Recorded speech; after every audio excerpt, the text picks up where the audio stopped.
త్రిపుర రాష్ట్రాన్ని హెచ్ఐవి మహమ్మారి పట్టి పీడిస్తూ ఉంది.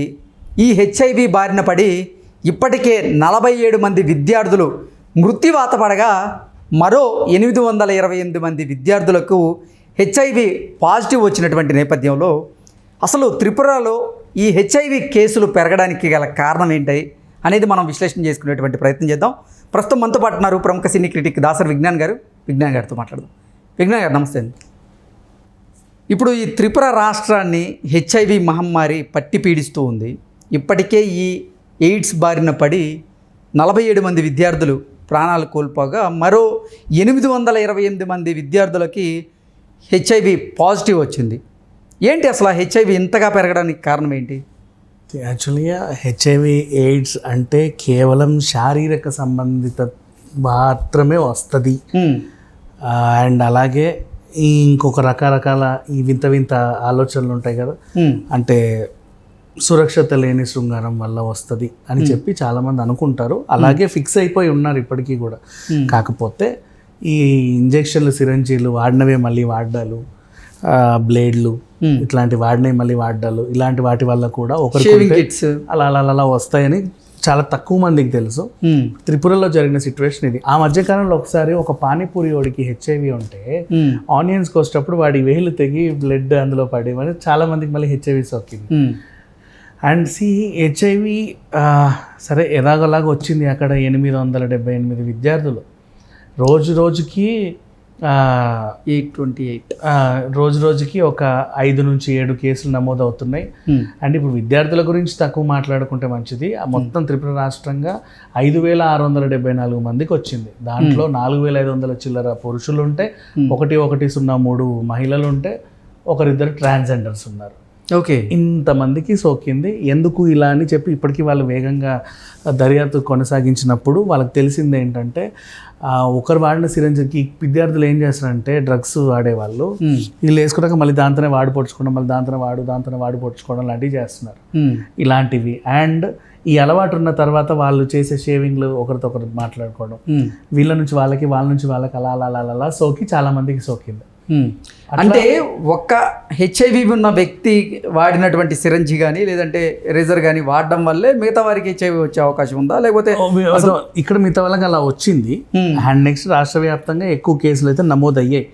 ఇది అంటువ్యాధి అయితే కాదు, హెచ్ఐవి ఎయిడ్స్ అనేది అంటువ్యాధి. అవును, బేసికల్లీ. సో ఇలా సోకుద్ది, వాళ్ళ బ్లడ్ ఇంకొకరికి కలవడం వల్ల సోకేది. ఆ రకంగా యూనివర్సిటీ మొత్తంలో వాళ్ళు చేసే ఆ పిచ్చి కార్యకలాపాల వల్ల ఏదో చాలా మందికి సోకింది. ఇక్కడ త్రిపురలో జరిగిన ఇన్సిడెంట్ అంటే విద్యార్థులకి అంతమందికి సోకింది ఈ హెచ్ఐవి అంటే ఒక అర్థం ఉంది, వాళ్ళు వాడిందే మళ్ళీ వాడుతూ ఉండడం వల్ల సోకుండొచ్చు అనుకోవచ్చు. కానీ రాష్ట్ర వ్యాప్తంగా 5600 పైగా కేసులు నమోదవడానికి కారణం ఏంటి అంటే అక్కడ కూడా సిరంజీలు ఇలాగే వాడుతున్నారట ఇష్టం ఉన్నట్టుగా. ఒకరి కేసు ఇంజెక్షన్ ఇంకొకరికి వేయడం, వాళ్ళకి ఇవన్నీ చేయకపోవడం, అండ్ సెలూన్స్లో కూడా వాడిన బ్లేడ్లే మళ్ళీ వాడాలు, ఇలాంటివన్నీ చేయడం వల్ల అది అట్లా స్ప్రెడ్ అయిపోయింది. మరి త్రిపుర గవర్నమెంట్ నివారణ చర్యలు ఏం మొదలు పెట్టింది. ఇప్పుడు అదే వేగంగా అయితే వీళ్ళు ముందుకు వెళ్తున్నారు. అంతవరకు అది కొంచెం బార్డర్ ప్లేస్ కాబట్టి వాళ్ళు కొన్ని అనుమానాలు కూడా ఉంటాయి. బయట నుంచి ఏదన్నా మహమ్మారిని ఇసిరారా ఎవరైనా, తెలిసిందే కదా. ఇప్పుడు బార్డర్లో ఉన్నప్పుడల్లా వాళ్ళకి లోపల ఏం జరిగినా సరే కంగారు అంతా బయట ఉంటుంది, అటు నుంచి ఏమన్నా ఇటు జరిగిందా అనేసి.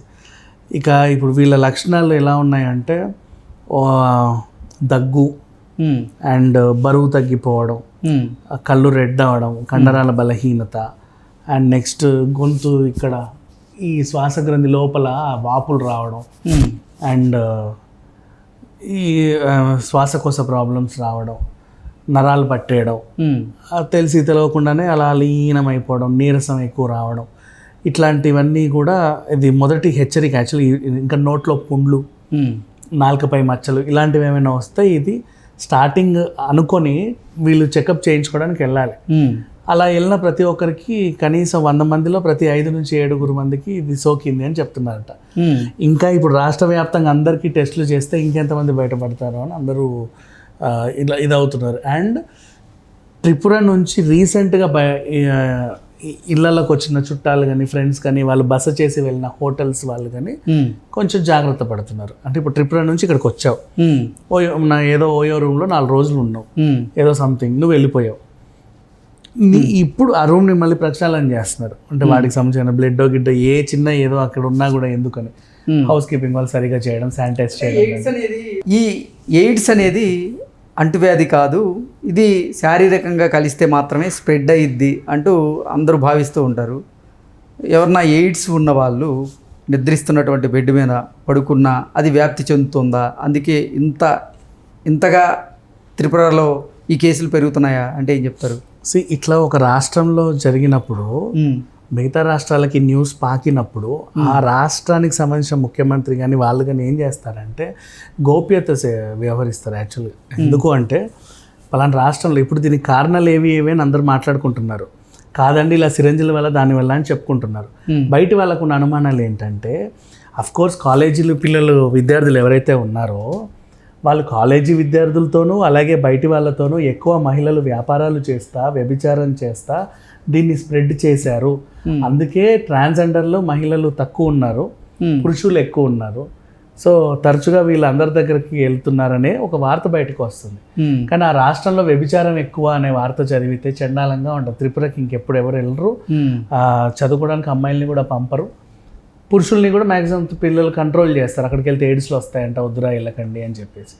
అందుకని నిషేధింపబడిన నగరంలాగా తయారవుతుంది. అందుకని వాళ్ళు ఏంటంటే ఏం లేదండి జస్ట్ చిన్నగా ఏదో అయ్యింది, మేము దాన్ని సర్దుబాటు చేస్తామని బయటికి చెప్పారు. బట్ బయట ఇన్ని అనుమానాలు ఉన్నాయి ఓవరాల్గా చెప్పాలి అంటే, కానీ మాట్లాడుకోవడానికి కూడా కొంచెం అదో రకంగా ఉంది చెప్పాలి అనుకుంటే. అండ్ నెక్స్ట్ ఇది బార్డర్ స్టేట్ కాబట్టి అటోళ్ళకు కూడా భయం ఉంటుంది, ఇన్ కేసు అమ్మో అటు నుంచి ఏదో అవుతుంది అంట అని చెప్పేసి. ఇది వ్యవహారం ఓవరాల్గా, అది మాత్రం వాళ్ళ అంతర్గత వ్యవహారం త్రిపురకు సంబంధించిందే.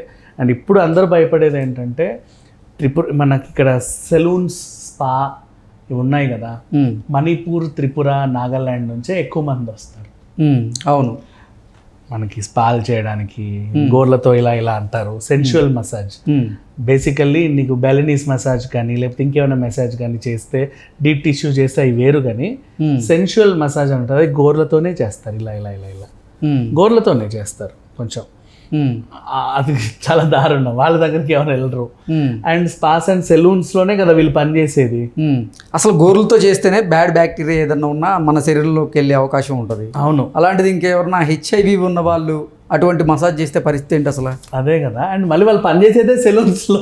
అవును, ఇంకా చెప్పాలి అంటే సో అందుకని చెప్పేసి ఇప్పుడు త్రిపుర రీసెంట్ డేస్ నుంచి త్రిపుర నుంచి వచ్చిన వాళ్ళు ఉంటారు ఈ 6 monthsలో, వాళ్ళు ఆలోచించుకోవాలి మళ్ళీ ఆ సెలూన్స్లో ఎలా ఉన్నాయి పరిస్థితి అని చెప్పేసి. అది ఈవెన్ నాకు భయం వేస్తుంది చెప్పాలి అంటే. మనం రెగ్యులర్గా వెళ్ళే సెలూన్ కూడా అబ్బాయి త్రిపుర నుంచి వచ్చిన అబ్బాయి, నువ్వు మాట్లాడుతుంటే నాకు అదే మైండ్లో కదులుతుంది బేసికలీ చెప్పాలి అంటే. అది సంగతి.